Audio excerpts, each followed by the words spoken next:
Welcome to It Starts With Courage podcast with Kat and Jen. What is it? It's everything. Everything you want in life starts with courage.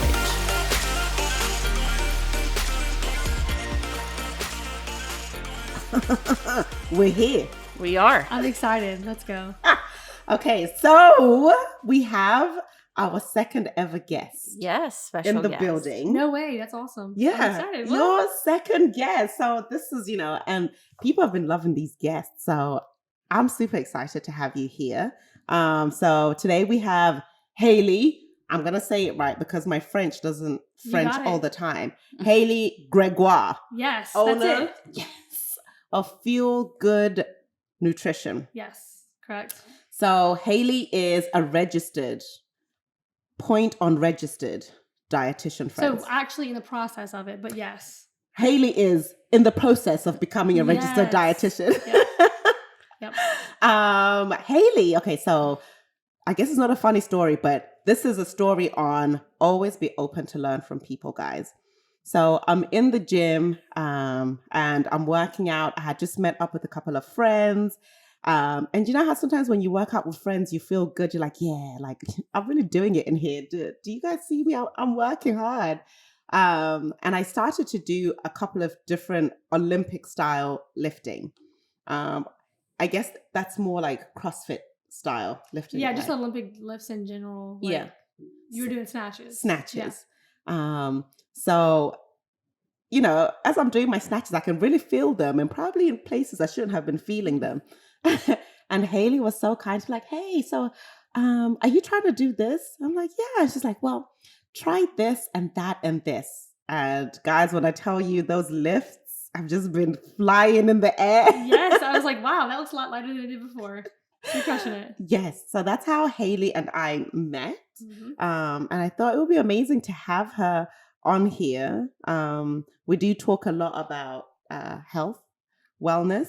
And I thought that you could give our listeners, hopefully we have some listeners out there, a few excellent tips. Yes, I'd love to.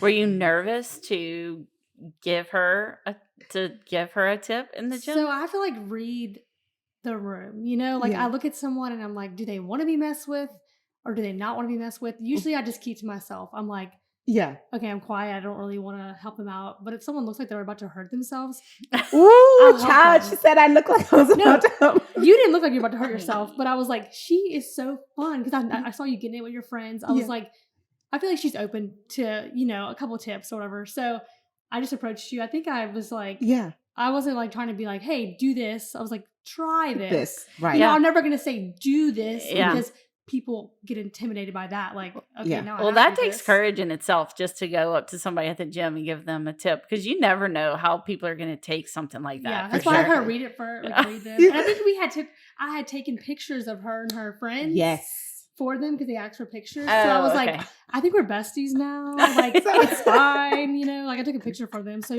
whatever. Jen doesn't like that.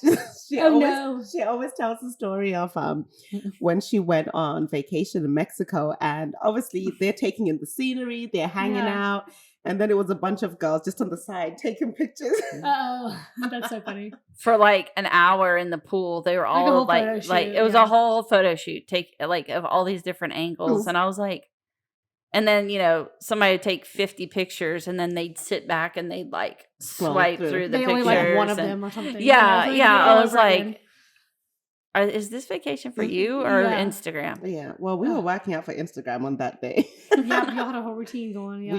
We did. But yeah, welcome, Haley. So give us a little intro. Tell us a little bit more about yourself. All right. So I do nutrition on the side. So I went to school for dietetics. Most people that graduate in dietetics, it's called what? Dietetics. Dietetics. That's the actual study of the nutrition. So to be a dietitian. And then most people I feel like, or at least from what I've seen, go to work in a hospital or some type of clinic. I knew that was not the route I wanted to take after my internship. So I was like, what can I do to still use that? Because I love nutrition, love fitness, health in general. So I started my own little business during quarantine. Okay. So I was at home. Actually, I hadn't even finished my internship yet. It was all virtual at that point. but I was like, let me do it. So I got my LLC, Feel Good Nutrition, and I just made an Instagram page. I was like, just go for it, do it, just put yourself out there. She belongs on this podcast, I'm telling you. So I was like all into it. I mean, obviously I had a lot of time at that point because I was at home. So I was going live every now and then and just making a lot of Instagram posts.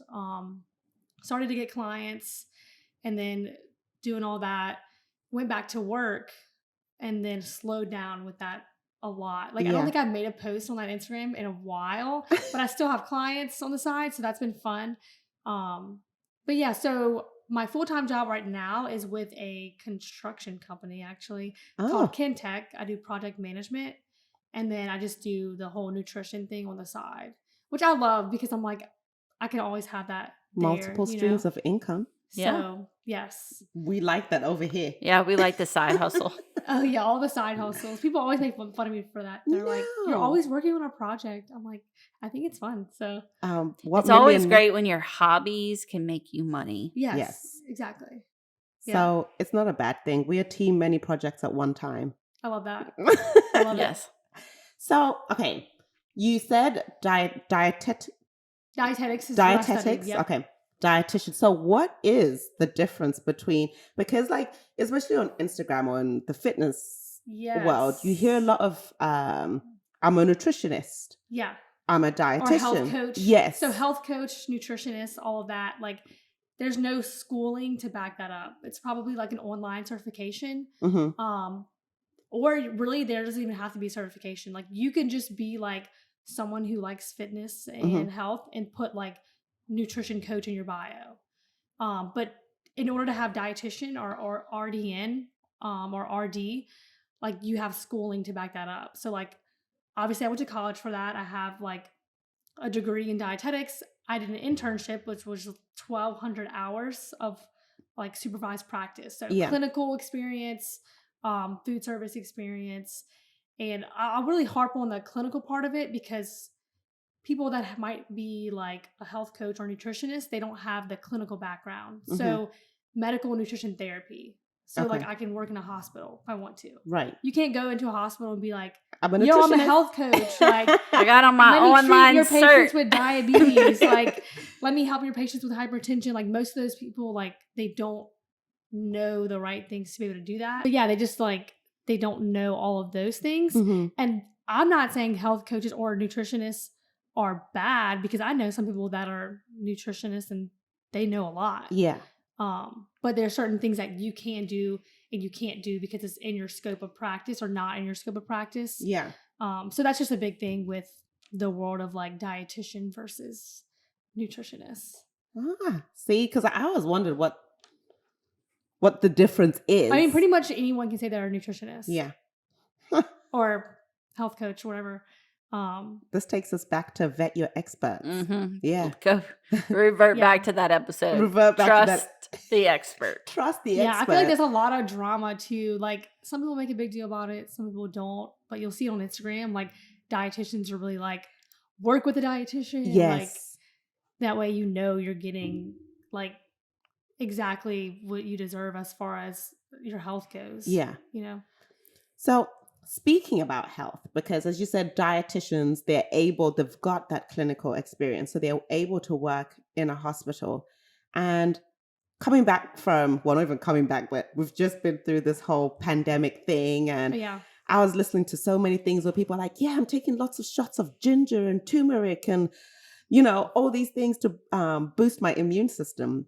I feel like over the last couple of years, we've all really become so conscious about boosting our immune systems and doing things that are, you know, prevent disease, prevent illness, to make sure our body's immune system is really robust.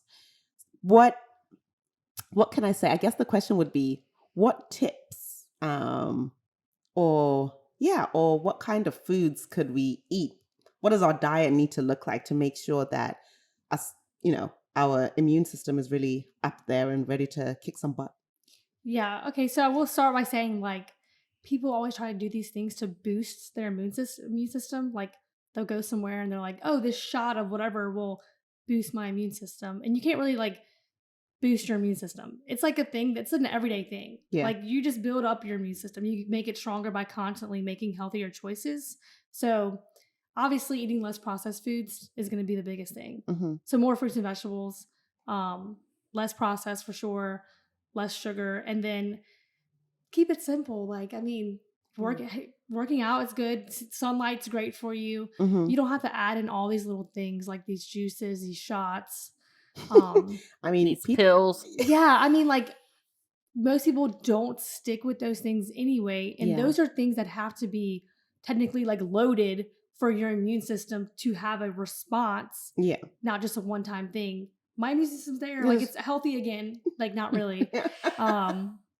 It's just like continuous health and wellness things, simple things like eating fruits and vegetables, working out, getting sunlight, sleeping. Like sleep is huge for your immune system. If you're getting 4 to 5 hours of sleep a night, your immune system, it doesn't matter what ginger turmeric pill you're taking, your immune system is weak because you need sleep. Yeah. Gosh, I think a lot of us don't value or take, you know, have you heard the saying, sleep is for the weak? Or I'm like, I'm weak. I love sleep. I love the sleep. Yeah. I'm like, well, I need sleep. Yeah. God. Okay. So what about vitamins and minerals? That's vitamins for us Americans. Vitamins. Yeah. Yes. Vitamins for the rest of the world? I think vitamins are great, but it's not like you're the only thing you need to be healthy. Like people are like, I take a vitamin every day. I'm like, okay, but you still need to eat fruits and vegetables. Yeah. What about like Balance of Nature? Have you seen that commercial on TV? What is it? It's fruits and vegetables in a pill.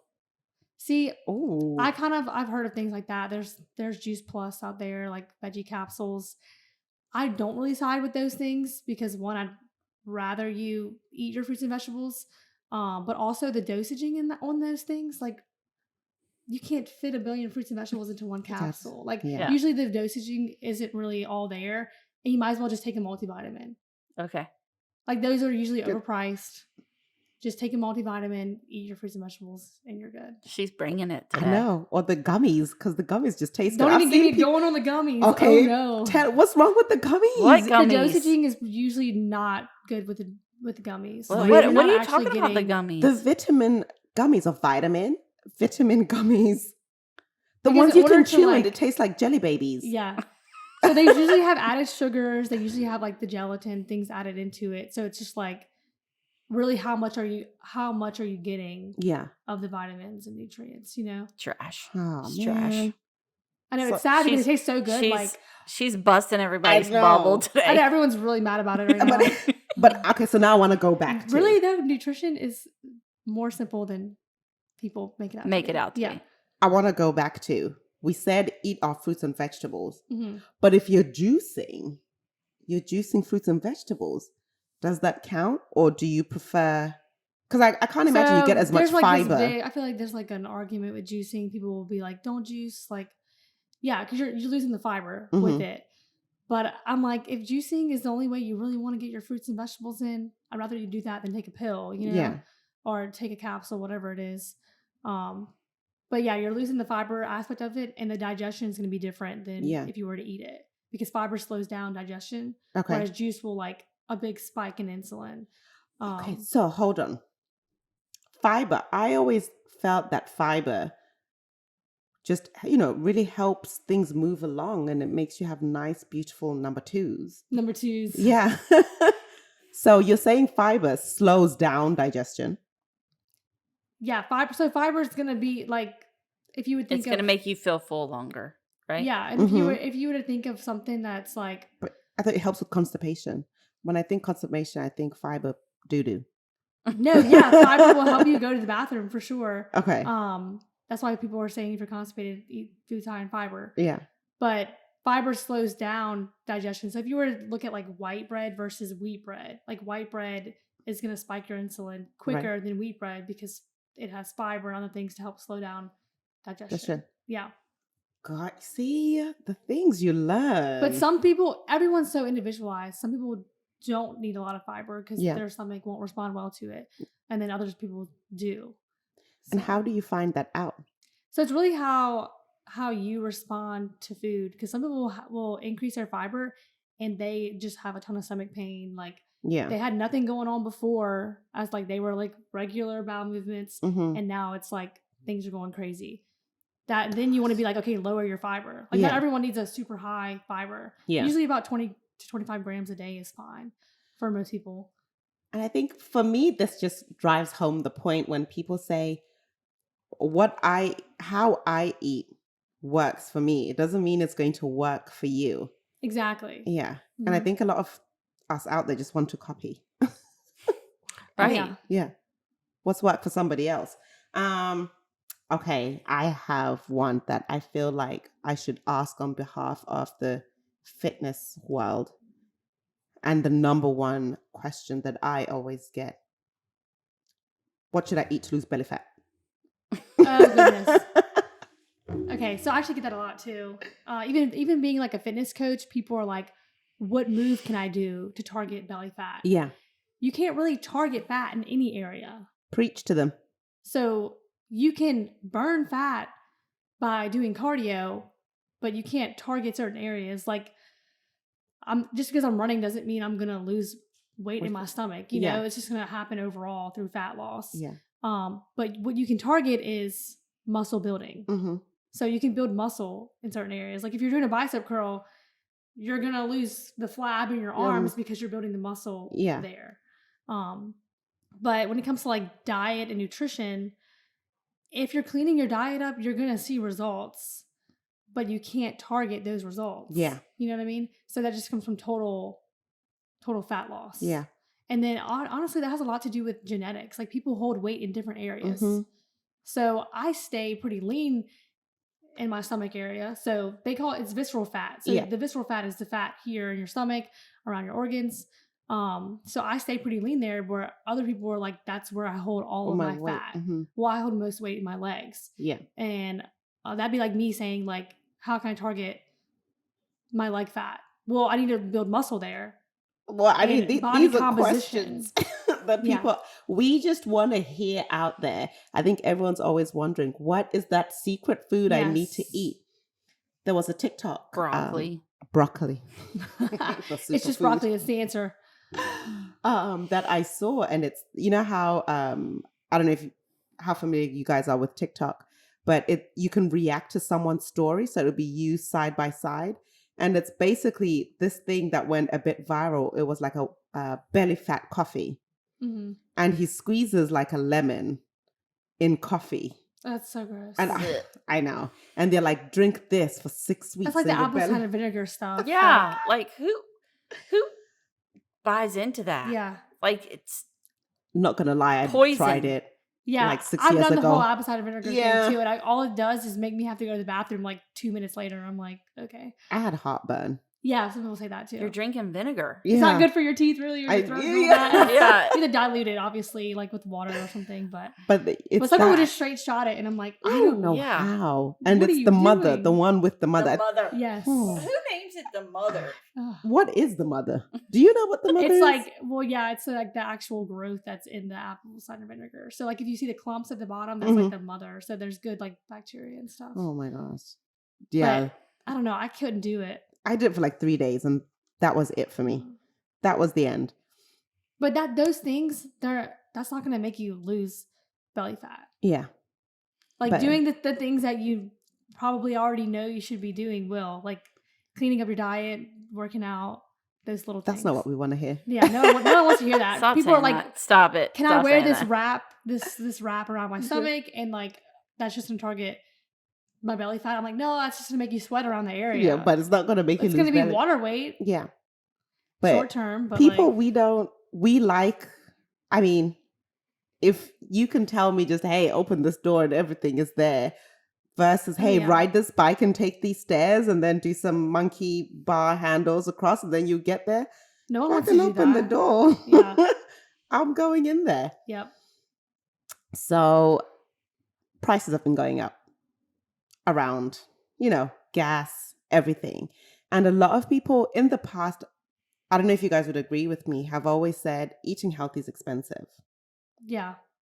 Do you agree? Eating healthy is expensive? To a certain extent. I think you got to be smart about it. Ooh, okay. So can you drop us some tips on what we can do, especially these prices in supermarkets? Grocery bills are going up. Do you have any tips on how people can work with their budget and still be able to get in a healthy, healthy foods? What are the top ones you would say pick? I would say definitely look at what's in season as far as like if you're trying to eat healthy, Mm-hmm. you're going to be including fruits and vegetables into your diet. So like what's in season right now is probably going to be cheaper than what's not in season because it's harder for the store to get. Yeah. So like fruits and vegetables that are in season will be cheaper. Go for that. Even you'll find sales at like farmers market. So if you have like a local farmers market, they'll have like sales on baskets of things like baskets of fruit or vegetables. Also, I would say look at your local sales papers. People forget about like Coupons. I'm gonna sound like a nut, but like couponing. They have so many apps. So whenever I was working in WIC, women, infant, children, I would meet a lot of women that they are on a budget. Yeah. And they want to include healthier foods in their diet. But they're just like, it's so expensive. Yeah. I'm like, look into apps. Like Ibotta, there's an app called Ibotta. They have a lot of stores on there with really good deals on things. And you can find healthy options on there too. Like they have produce randomly on there. You know what? Sales papers that like locally here, Rouse's has a good sales paper. I love Sprouts. Sprouts has an app. I don't know. I can't get with Sprouts. They have coupons on their app. Yeah. And like I am like couponing it up all the time over there. Like I feel buy like one get one free. They have a BOGO sale every now and then. And it's really? like I'll get a whole container of yogurt and then a whole other one for free because they have like crazy good deals. Maybe I should give it another try. I felt like Sprouts is like wannabe Whole Foods, but looks like Rouse on the inside. No, they have some good deals there. I mean, Whole Foods too. If you look, they'll have some good deals every now and then. Yeah. But really, like people think eating healthy, like I have to be all organic, and you don't have to be. I mean, I don't even eat organic for everything. Yeah. Only a few things, like mostly just like if you've ever heard of the Dirty Dozen list, like things high on the Dirty Dozen list. So basically, it's a list of like your produce that has higher residue of pesticides still on them. Oh. So like strawberries, I will typically stick to organic. Yeah. But like other things, I'm not hard pressed on getting organic. I'm like, we're going great value today, honey. Like I'm balling on a budget. I'm trying to eat healthy. Like it's gonna be okay. But that's I've never thought about looking at that. Yeah. I've never thought about looking at a Dirty Dozen list or figuring out what's in season. I don't get too hardcore into it because at the end of the day, I'd rather you just be eating fruits and vegetables than worrying about the Dirty Dozen list. Yeah. Like if that's what you can afford, get what you can afford. Yeah. But yeah, that's something to look into. That makes sense. I'll definitely look into that. Okay, got a question for you. What's up? What's a macro? Macro. Okay, so you have macronutrients and micronutrients. So micronutrients are like the little things we get from food, vitamins, nutrients, all of that. Macros are like the big things. So carbs, fat, and protein. And I usually throw vegetables in there too because we need vegetables. So whenever I have clients come to me, well, one, I kind of like individualize their plan, but for most of them, I will do macros at some point. So having them track their carbs, fat, and protein. So what that is, that's what makes up your calories. So if you look at a food label, it will tell you your calories and it will tell you your carbs, fat, and protein. There's like certain calories per gram for each of those, and that's how you get total calories. So whenever you're in the like bodybuilding world, a lot of people will track their macros or they do meal plans based off of a certain number of macros. So that'd be like me saying, hey, I want you to get this much carbs every day, this much fat, this much protein in grams, and you would track that. And it's really just what makes up your calories. Yeah. So you would eat different amounts of those, different percentages based on your goals? Yes. Your goals and then like you as a person. So like how your body responds to different things. Some people might need higher carbs. Some people might need lower fats. It really depends. Like it's like a game at first. Like I'm like, how will you respond to this? And then we go from there. So most people don't I find that most people don't eat enough whenever they come to me. Yeah. They'll do macros or they'll track a few days. And then I look and I'm like, they've only had 50 grams of protein. Yeah. Which most people are like, okay, you're not speaking my language. What does that mean? I'm like, we need more. Wow. So you can track calories, you can track macros. I will say tracking macros, I feel like will give you better results because you're getting enough of the right food groups. Mm-hmm. You don't want all your calories to just come from carbs and fat if your goal is to build muscle. Yeah. Protein's going to help you build muscle. Right. So that's whenever those macros count. I'm like, I need to know that you're hitting this protein goal because then that will help us hit your muscle building goal. Yeah. You know? So with that in mind, what's the worst diet or one that you're like, absolutely no, people shouldn't? There's so many different ones. There's so many that come out, but what's one as a dietitian that makes you like cringe? I probably keto, which is like probably keto because most people do it and they're just doing it because they're like, oh, if I cut carbs out, I'll lose weight, which you probably will. Yeah. But is it sustainable? No, absolutely I think not. It's not. The scary thing with keto is for those who understand the science behind keto, they may be safer. What I worry about are the people who do keto, a keto-based diet, but are cheating on themselves the entire time. Yeah. So that means they're eating the wrong kinds of fats. You can do keto in a healthy way. Yeah. But you should probably eat some vegetables. Like you can have low-carb vegetables, spinach, asparagus, green beans. Yes. But people that are doing keto, they're eating like all meat, all cheese, all nuts. Like it's just pure fat. Yeah. And I'm like, you need some nutrients. Yes. And there's science like to show keto is useful in certain areas, like cancer research, keto, neurology, all that kind of stuff. Neuroscience does a lot for it. Mm-hmm. If you're just someone like trying to make lifestyle changes, I'm like, what kind of lifestyle are you trying to live without pasta? That doesn't seem fun. Yeah. Why you gotta eat cheese and meat for the rest of your life and just eggs? I can't have pasta right now. That sounds so good. No, I probably could have pasta, but I just can't have the sauces. Yeah, you're doing macros, aren't you? Yeah. Aren't you doing a meal plan? Okay, I'm doing macros. Okay, well that's good. I mean, it means I can play around with it more. Yeah, you can fit it in. I kind of just stick to the basic. What's easy to cook on a Sunday? Oh yeah, for sure. Keep it simple. Okay, so this has been great. I guess my last question, or like, I don't know, Jen, if you have any other questions, but like, what are in terms of a take-home message, what are your top 2 or 3 tips you would like people to bear in mind when it comes to nutrition? I would say keep it realistic. Make it fit towards your lifestyle. Mm-hmm. So most of my clients have heard this before because like usually the first call I have with them, discovery call, I always preach this. Your diet or your life should not revolve around your diet. Mm-hmm. Your diet should revolve around your life. Yeah. If you're like, oh, I can't go there or I can't do this because of your diet, then you probably should make some changes because long-term it's not going to work. Yeah. So keep it realistic to what you can do. That's often what I find when people come to me, they're doing some crazy diet thing. And I'm like, well, no wonder you can't stick to it.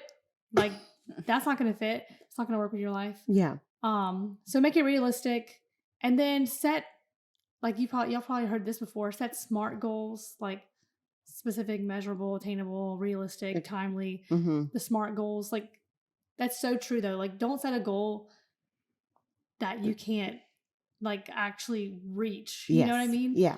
Clients will be like, I want to lose 10 pounds tomorrow. Yeah. Exactly. And I'm like, can we do baby steps? Like a 1/2 pound to 2 pounds a week. And I'm proud because that's realistic. But you see, people, I think that's the thing with weight loss. But it's not like, it's not really, it's not really advertised. Mm-hmm. People don't see that. They're like, when you tell people healthy weight loss is really like 1 pound a week, it's like, what? Well, you have all these things out there that's like hydroxycut, whatever, all those things that are like, take this and you'll drop this many pounds, you know? Yeah.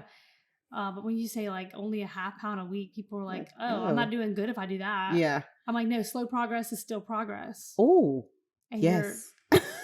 I think what people never take into a sustainable rate. What people never take into account is how long it took them to get to the place where they are. Yes. And then they want it off tomorrow. Yeah. So that's a great episode. I have one follow-up question for you. Just like, can you tell us like a little bit about your services, like what you offer, where people could find you? Like, yes. So I do have the page Feel Good Nutrition okay, on Instagram and Facebook. I honestly like have not been on the pages in a while. Yeah. But I can still see the messages on there. Most of my clients now are just through like word of mouth. But I plan on revamping that sometime soon. Hopefully. We're looking for it because people want to learn. Come on. Personal page is just Haley.Gregoire. If you want to message me there, you can. Basically, the first step with anyone is like they reach out. We do a free 30-minute discovery call. I'm just like, hey, nice to meet you. What's up? What's your goals? And then I kind of see if I could offer a service that can reach their goals, help them reach that. And then from there, it's all individualized. So I have this thing called an initial assessment. That's what I do when someone onboards with me. They first do that. It's like a whole 2-page thing they fill out, but I give them a whole week to do it.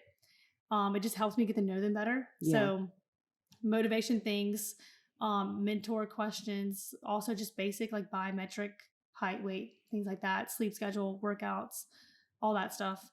And then we do like a food recall. I kind of see where you're at. Yeah. Like I need to know how many calories you're getting before we start, because I'm not just going to be like, go from this to that. Not realistic. And then it just, from there, it's just all individualized kind of thing, more towards your goals and what you can do sustainably, But no, we'll definitely link all that information so that everyone can get in touch, because, I mean, nutrition is key. Nutrition is key. It doesn't matter how much you exercise, you cannot outwork a bad diet. I would say nutrition is key, but to go with that, accountability is key too. Yes. Yeah. Because you can try to do it on your own, but like a coach needs a coach. Like I say all the time, like I need accountability. Yeah. So I have accountability for that. Yeah. But it's really hard to do something if you don't have accountability. I agree. So that's what I sell. Like when people are like, what's so special about your coaching services? I'm like, there's not really much special to it. I mean, I individualize it, but also I'm your accountability. Yeah. Like you have someone to report to at the end of the day. And that's true. And because if you don't, then it's really hard to stay on top of yourself. Yep.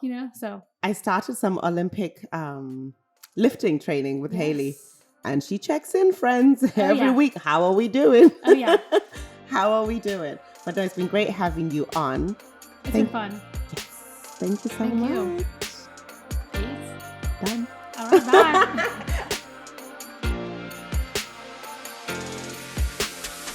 Thanks for listening to this episode of It Starts With Courage podcast with Kat and Jen. If you like this episode of the podcast, visit our website, iswcpodcast.com, for show notes and other cool things.